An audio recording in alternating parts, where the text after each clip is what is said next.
Let's talk about entrance exams. Hey guys, welcome to my channel. I'm Ananya.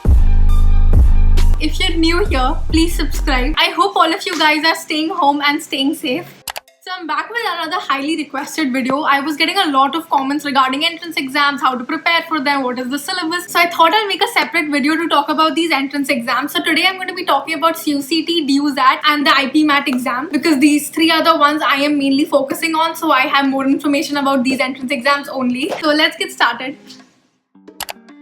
Okay, so let's start with the CUCET exam. So if you don't know what it is, the full form is Central Universities Common Entrance Test. So it's basically conducted for central universities and the regulating body is Central University of Rajasthan. It's mainly conducted for UG, PG and PhD courses. And if I'm not wrong, as of last year, it was only conducted for science students, which means it was mainly for courses like BTech and other relevant courses. So it wasn't for the commerce and arts stream, but this year they are still deciding if they want to include it for the commerce and arts stream as well. So nothing has been confirmed yet for CUCET. We still don't know if DU is going to conduct the CUCET exam or not. As for the eligibility criteria, the main criteria is that you have to get like a minimum percentage in your board exams, which is about 55 to 60%. But for commerce, as such, there's no criteria. So you don't really need to have maths for the CUCET exam. Now talking more about the exam, it has a total of 100 questions and you have 2 hours to attempt it. It's going to be an offline exam and it's going to be a pen and paper exam. The paper is divided into 2 parts, part A and part B. So part A, which is the basic knowledge like analytical skills, logical reasoning, general awareness,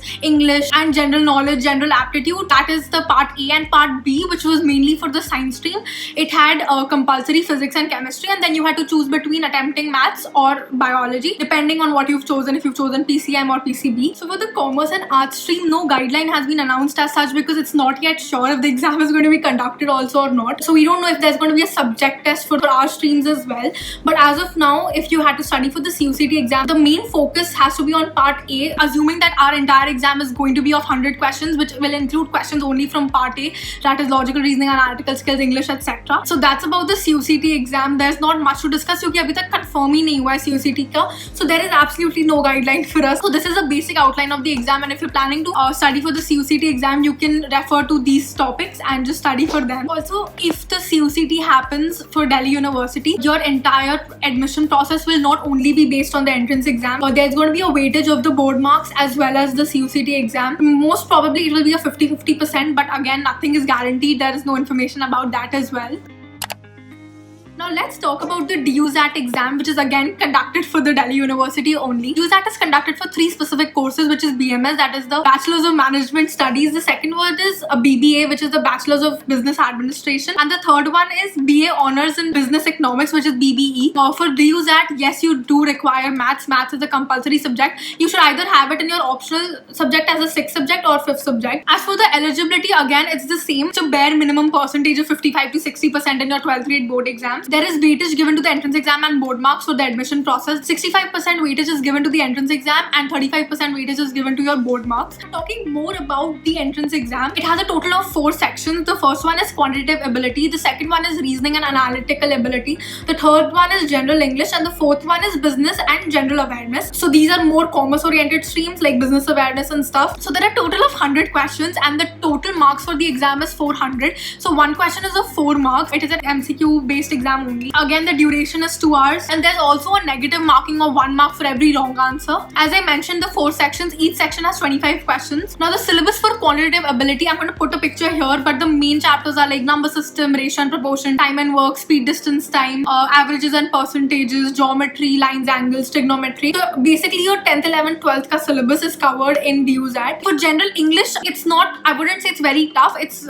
basic English like grammar and common errors, synonyms, antonyms, vocabulary, word formation, comprehension, so like basic English. For reasoning and analytical ability, we have questions like verbal analogy, number series, missing number series, ranking, Venn diagrams, puzzles. And for general awareness, which is something different, we have current affairs, geography, history and politics with a focus on Indian nationalism. Basically means your 12th grade ka Indian economics, economy and finance, books and authors, general science, awards and honors. It definitely checks your GK and static GK more than dynamic. So it's more GK that remains constant throughout and doesn't keep changing. That's the GK that is tested. So that's the syllabus of DUJAT, and I think I've covered everything for DUJAT in terms of eligibility, the syllabus and the paper pattern.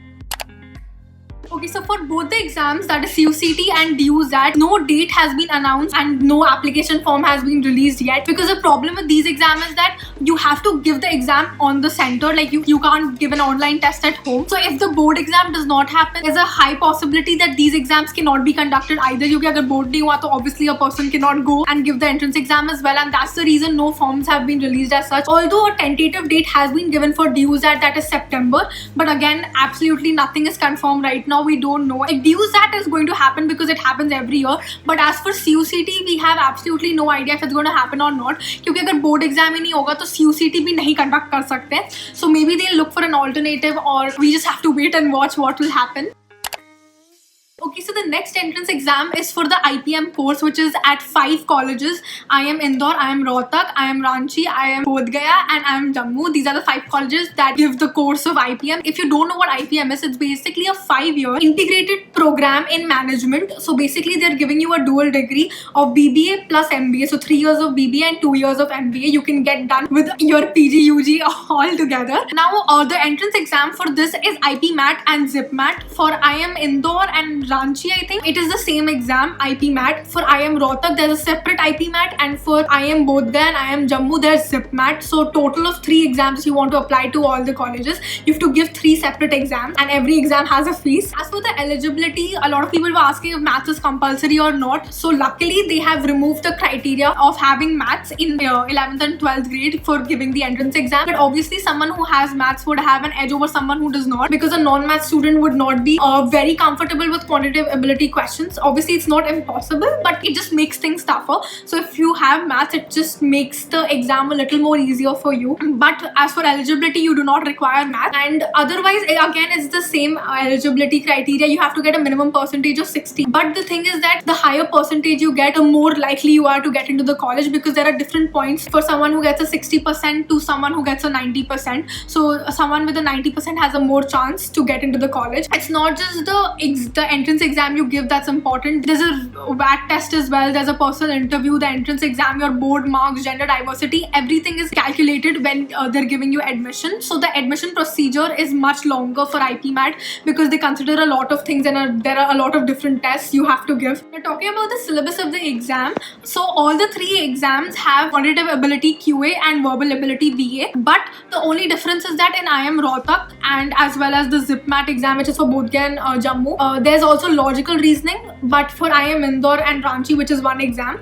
they do not have logical reasoning in their exam. So it's only quantitative ability and verbal ability. So now let's talk about the exam separately. IPMAT for Indore has quantitative ability MCQ questions, which are 40 questions and you get 40 minutes. Then there's qualitative ability short answers, which means written answers honge. 20 questions hai, you get 40 minutes.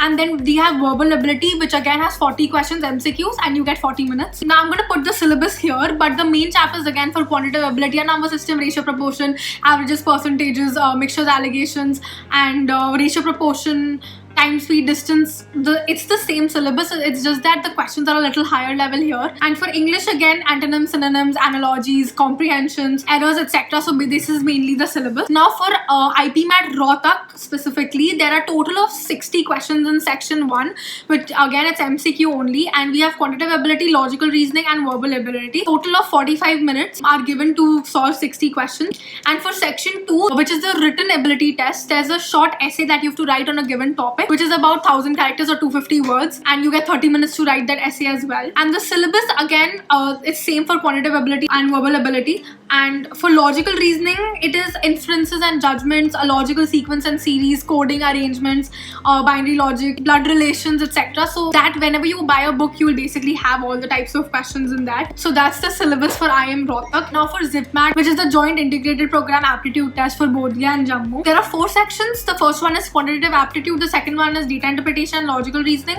the fourth one is verbal ability and reading comprehension. Total of 100 questions, and each question is for 4 marks. Total marks marks is 400. So there are 33 questions for quantitative aptitude, there are 33 questions for data interpretation, logical reasoning, and there are 34 questions for verbal ability and reading comprehension. And yeah, that's it about the JIPMAT exam. Otherwise, apart from the syllabus for each exam, everything is pretty much the same. Now all the entrance exam for the IIMs, it is going to be computer based. The date has been shifted to July, and that is also tentative because clearly the situation is getting worse and we don't know what's going to happen. The deadlines for applying to these exams have also increased. In case you haven't applied by now, and if you want to, you can definitely go ahead and apply for these exams. Also, I'm going to leave links in the description so you can, aram se sit down and read all the information that I've said in the video again. So I'm going to be leaving a lot of links with the syllabus, the books, etc. that you can use. Now let's talk about how to prepare for these entrance exams and how I am preparing. So because I am giving the IPMAT exam, in a way I am preparing for the CUCET as well as the DUJAT side by side, क्योंकि जो quantitative ability and जो maths वाला part है is being covered in IPMAT because IPMAT is anyway a tougher exam. Now specifically for IPMAT, there are no separate books except there's one book that is available on Amazon from Do You Know What Academy. I'm going to leave a link in the description if you want to check it out. But otherwise there is no separate book for IPMAT. So you have to prepare from the books that are available. And as for CUCET and DUJAT also, ऐसे कोई अलग से specific book नहीं आती है, but there are books for different topics like quantitative ability, your logical reasoning, English, GK, general awareness, etc. So I'm going to put a list of books on the screen right now and you can check these out.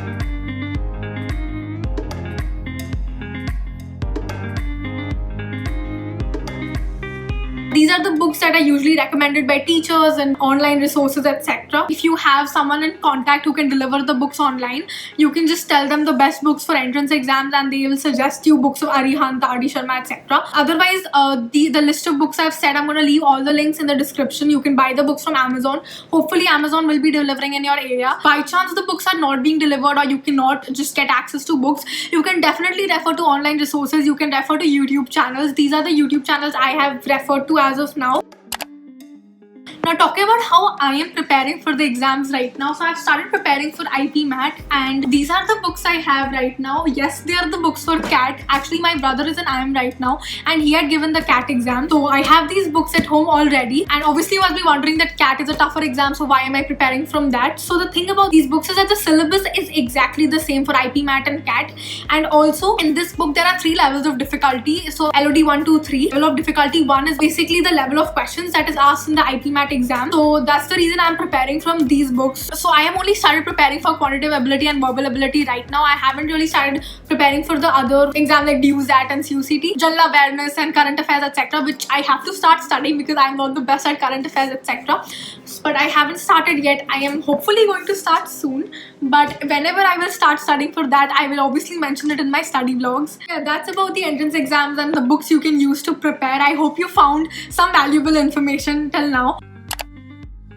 And now I'm going to be answering your questions. I had put up a community post so that you guys could ask me questions related to the exam, and I have done my research and I'm going to answer your questions if I haven't covered them before. Okay, so Pranay has asked me, are you preparing for Christ University? I'm going to Christ University. So as of now, I haven't really applied to Christ University, although I do have it in mind, but as of now, no. Arushi has asked me, do you think CUCET will happen this year? It is so unpredictable at this point. We don't even know board exams honge ki nahi honge. For entrance exam to dur ki baat hai. But the thing is, if board exams don't happen, they will have to take the CUCET exam. But the problem is, even CUCET exam is an offline exam. If the boards cannot be conducted, then even the CUCET cannot be conducted anytime soon. So we really don't know what's going to happen. Okay, Lachika Shukla has asked me what should be the strategy to crack IIM in 1 month time. So honestly, even I am preparing for the exam right now, so I can't really give you a strategy to complete everything in 1 month. But what I am doing is I just take up one chapter each day and I try to complete as much as possible. Obviously, depending on how big the chapter is, I might take 1 day, 2 days, 3 days, whatever, and I just keep doing it. And abhi to anyway the date has been extended, so we have a lot of time. I mean, not a lot of time, but we do have time, so you can just take one chapter each day and ho jayega, I think. Believable Wealth has asked me, what's your future plans, BB or BCom honors? I don't think any of these. Actually, I don't really have a fixed plan as such as to what I want to really do. But BCom honors, I'm not going to do that definitely. I don't even have that in mind. Shweta Sania said, what if one can't crack IPMAT and how can I start preparing early as science student in standard 11? If you can't crack IPMAT, it's just bad because IPMAT has a tough competition. You have to get a really good percentile, and it's not just about the entrance exam, it's about your personal interview, your written exam, your board marks, gender diversity. A lot of things are accounted. So you should obviously have an alternative and backup for IPMAT. Like, just don't be dependent on one exam. You can definitely prepare for so many more other entrances and colleges. DU में maths के बिना admission ले सकते हैं क्या? Chirag has asked. Depends on the course. Like some courses, for example, BSc Economics or BMS etc., they require maths. So obviously you cannot get into those courses. But there are a lot of other courses in which maths is not required. Like, so yeah, I've answered all the questions you guys asked me. If you've made it till here, I have a question for you. Do you think board exams are going to happen? What is your opinion? Are they going to get postponed? Are they going to get cancelled? Definitely comment that down below. That's it for this video. I hope you found this video extremely helpful and you could get information that you were looking for a really long time. If you found this helpful, then please don't forget to hit the like button and also subscribe to my channel. Also, don't forget to turn on the notification bell because I post videos every Wednesday and Saturday. Follow me on Instagram, and until next time, bye.